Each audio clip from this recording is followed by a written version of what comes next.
Hi, I'm Nyla. Hi, I'm Jonathan. Thank you for taking the time to watch this, our second energy management video. And we'd like to ask you a question.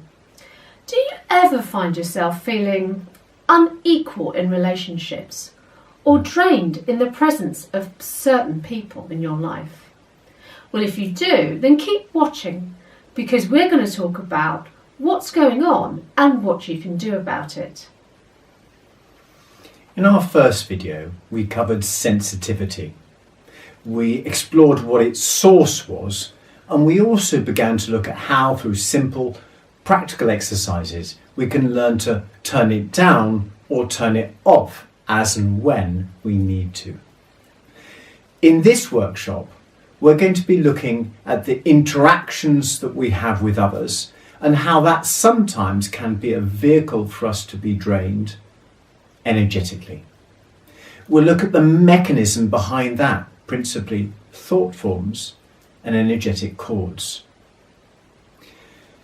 This is an absolutely vast subject, but it's worth knowing that energetic cords and thought forms are often part and parcel of psychic vampires, psychic attack, as well as addictions and also negative mental influence.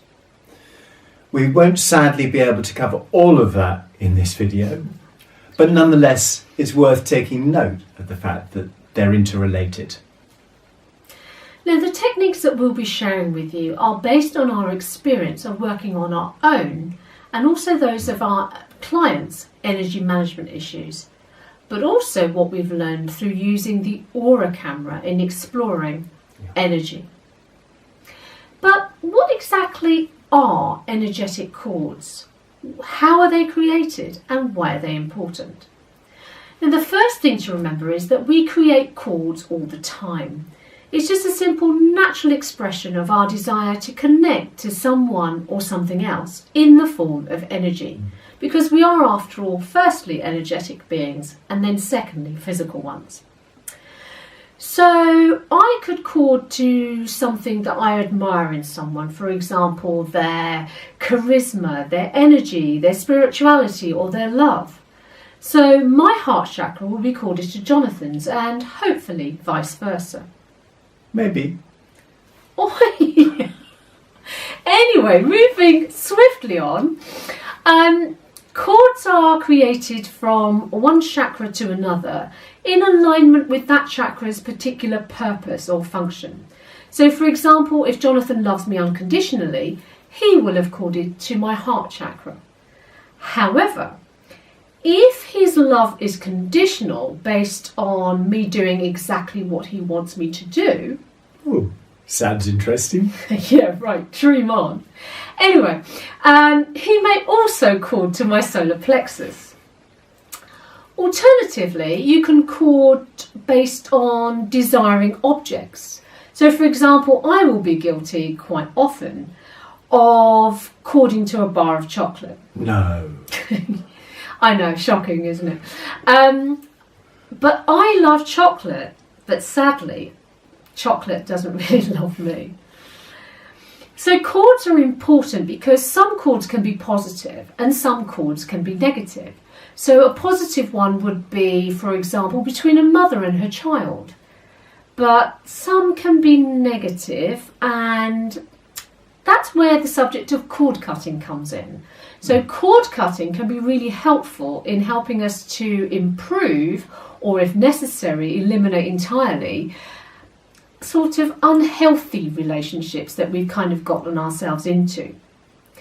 So cord cutting can be really useful when, say, for example, you might have a domineering or controlling person around you who may be corded to your solar plexus or your throat chakra.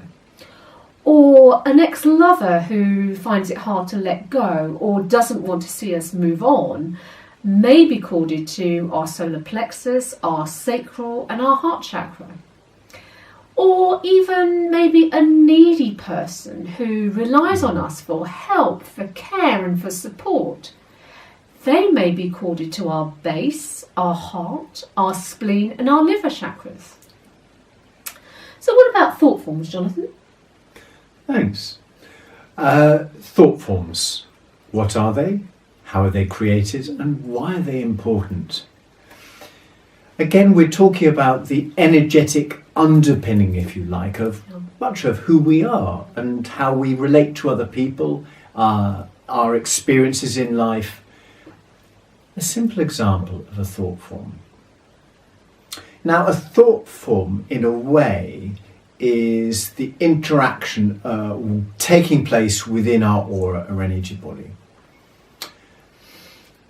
We have a number of bodies, energetic bodies. The first one is actually a physical body. Imagine a series of Russian dolls. The first one, the smallest one, is our physical body. The next one is part of our aura, and that's called our etheric body. And then there's an emotional body, mental body, and spiritual body, each larger, but in reality and real life, they're actually more high vibration, more and more difficult to see. I like that Russian doll example. Oh. It really makes a lot of sense. Thank you. I'll have to bring the Russian dolls along next time. Yeah. So that's the way our energy bodies work in conjunction with our physical body. But let's say I'm creating a thought form. Well, what I'm doing really is I'm allowing the emotional body to interact with the mental body. So let's give an example of that. Perhaps, let's say when I was young, my maths teacher was quite an old school kind of guy. And if I got things wrong, because he wanted me to pass the exams, he would thwack me on the back of my knuckles with a metal ruler. You're showing your age now. They would never get away with that now. And you probably wouldn't find a metal ruler now. No, either. that's true. But those were the days. So how would I respond to that energetically? This is absolutely vital. Well, in our mental body somewhere out here, we'll have a picture of him or the ruler. And then in our emotional body, there's, if you like, a coloured vibration that relates to our relationship with him, that will wrap itself round that image. So let's say I'm frightened of him. There'll be intense red colour here in the emotional body that will wrap itself round the mental picture of him in my mental body. So in short, firstly, a thought form is created by my thinking and feeling about, in this case, a person. Secondly, why are they so important? Well, let's just say he was in my life for a couple of days. Well, that wouldn't make any difference, really. But what happens if he was in my life for 4 or 5 years? Every time I saw him, I would be pouring fear, anxiety, and worry into this part of my energy field and wrapping itself around the image of him. More and more, it will take up more and more of my aura. More and more, I might begin to think that all teachers who are men are domineering, uncaring, and bullies. A bully. But if that continued for 10 years, I might even begin to think that all men are domineering, can sometimes hurt or hit you, etc. So you can see how a seed thought can become so powerful and ultimately can become a belief. And here's the nub of it. Our thoughts and feelings, not what we want, under the law of attraction, attract back to us what we're experiencing. So that means if that had been a real life example, I would have attracted people who made me frightened. Repeatedly, I would have attracted people into my life who were domineering and controlling and manipulative. So our thoughts and feelings, not our deep desires, create our reality. So ultimately, if we want to change our reality, the only place we can start with is ourselves and our thoughts and feelings. When we work to release these thoughts and feelings, it can be a very powerful way to undo habits that can be there and that can have been there for decades. So let me share with you a real life example of chords in action. Yes. So quite some time ago, I was chatting to someone and had been chatting for quite some time. And all of a sudden, I felt this deep, intense pain in my liver. It really, really hurt badly. That's a kind of strange place to have a pain. Yeah, but the thing was that never before have I been able to differentiate between one internal organ and another. As far as I'm concerned, they're in there, they do your job, and, I don't have to worry about them. Absolutely. Yeah. But this was really strange because the pain really got me to connect with the location, the size, and the whole feeling of my liver, which was, bizarre. Anyway, so I kind of brought the conversation to an end, said goodbye, and kind of walked away. And I took the time to just tune in to what this pain in my liver was all about. What did you think it was? Well, I had a sneaking suspicion that this wasn't physical, that this was an energetic thing. It wasn't a dire emergency of any form. No, fortunately. So I tuned into it and to find out what was going on. I know it sounds really weird, but I did tune in to find out what's going on. What? To talk to your liver? I did, yes. Talk to my liver. Okay. All right. Not time for the men in white coats, but yes, I did. Yet, yeah. Okay. So I tuned into my liver to find out what was going on, and what was happening was that the person that I had been speaking to had energetically corded to my liver. Wow. And drained it of its energy. Sounds weird, but true. So the thing to remember is that we cord all of the time. So there's not necessarily anything malicious going on, nor is it a conscious thing. We can cord at any time. So what did you do about it? Well, this was a thing in that not only was there a cord formed, but also it had drained the energy from my liver. So it's what we would call a psychic vampire. This person had corded into me and had drained me not of blood, but of energy, and thankfully without the use of fangs. No teeth marks then? No teeth marks. Anyway, so I asked Spirit to cut all inappropriate cords and to re-energise my liver. And would you believe it, within 5 minutes, all of that intense, excruciating pain had gone. Well done. And my energy was back to normal again. So this was great. One, the pain had gone, didn't have to take any painkillers, anything like that. But second, it confirmed for me that it wasn't a medical condition. Now here I do have to point out that if you are experiencing pain in the body anywhere, that it is advisable to go and seek the advice of a medical professional. Absolutely, either your local GP or A&E. Yeah, absolutely. So how about thought forms? Have you got any examples of thought forms? Oh, yes. Well, strange that you ask. Yes, I do. Again, not quite so spectacular as yours, but... hopefully not as painful. No, certainly not. Though financially it had significant implications. True. Okay. So, a number of years ago, I had one of those... I think I was meditating, and occasionally in meditation you just have a total clarity of understanding about yourself, about a part of yourself. And I realised that I had actually an incredibly critical voice. Yeah, that's true.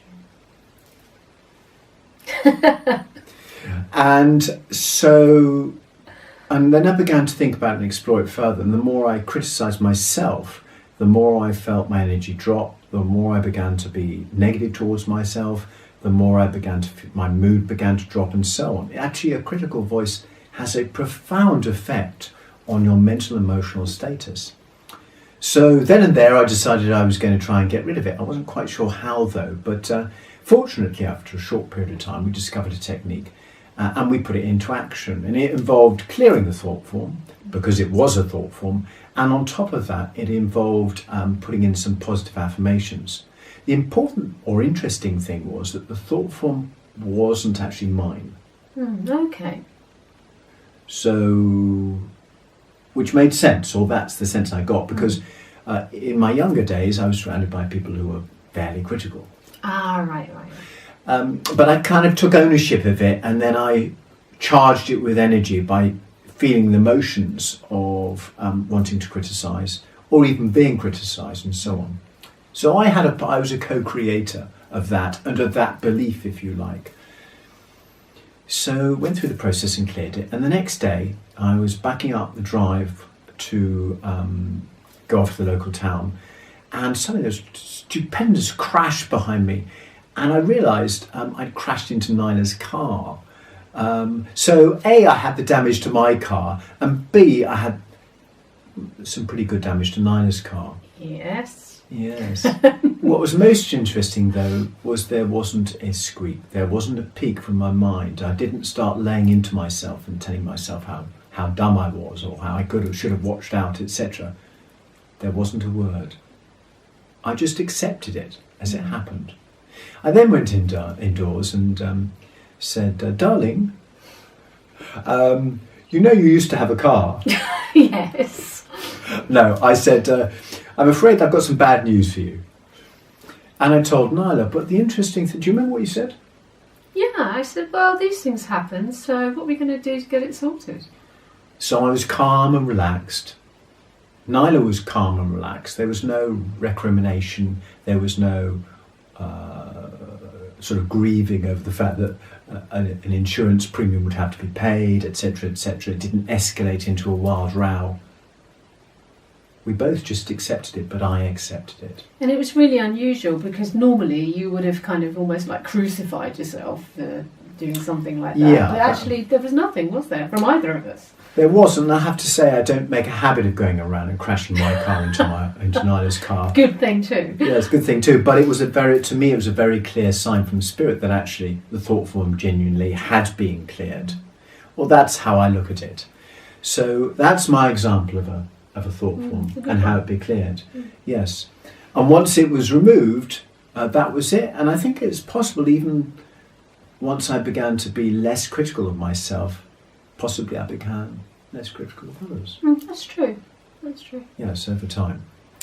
So we wanted to share an example. Again, another way for you to understand, if you like, the whole picture of how these energetic techniques can make a powerful difference to people and to our relationship with others, and also to our own internal energy.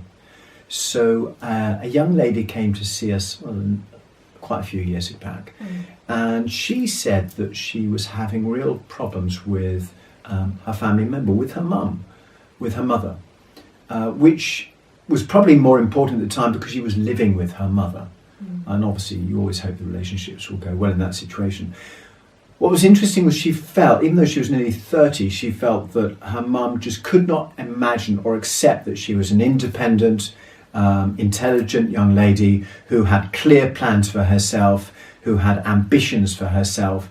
And it was almost as though the mother just couldn't connect in any way with her daughter as she was now.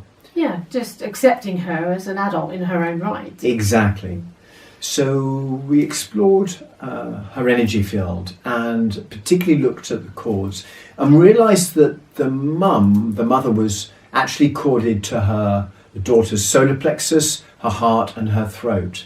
So the daughter would absolutely have found it difficult to stand in her power, which is the solar plexus responsibility, if you like, and stand up to her mum. She also would have found it difficult to feel sufficiently loved that she could be open and say what she thought. And lastly, the throat was corded too, so that made it difficult for her to freely communicate whenever she wanted to.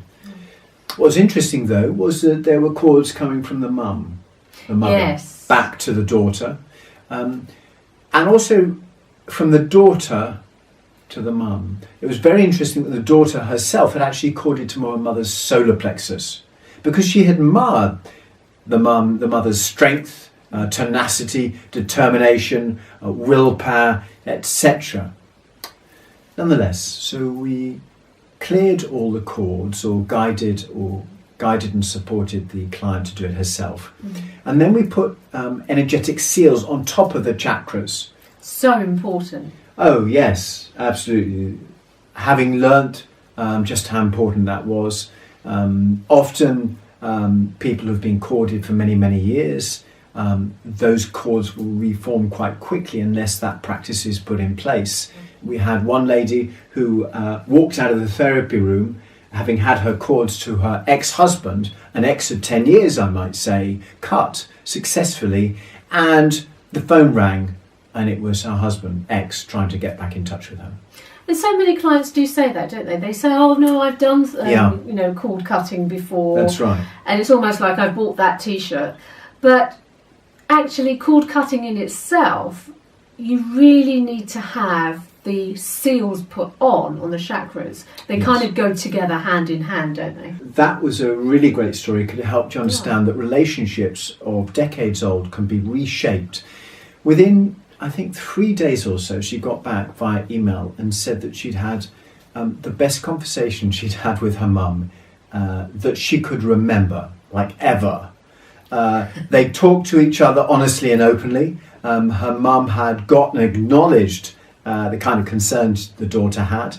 But more importantly, they weren't pressing each other's buttons. They weren't kind of firing each other up and getting into an argument and feelings of frustration all around. It really genuinely did feel like it had rewritten the rules of the relationship. And that was absolutely vital. So another powerful technique to help reshape difficult relationships. So if you'd like to gain access to a free practice to prevent you from being drained or affected by the energy of others, then please do sign up below. Also, we'll be providing you details of our forthcoming workshop in London, which is on this very subject of cords and thought forms. But we'll also be exploring in more details the subject of psychic attack, negative mental influence, psychic vampirism, and addictions. So if you find that in your life you've got friends, colleagues, bosses, family members, clients who regularly drain you of energy, then this is literally the workshop for you. Thank you so much for watching this video, and we do hope to see you again very soon, either in our next video or in person at our London workshops. Thank you so much. Goodbye now. Thanks again for watching the video. We look forward to seeing you soon. Bye.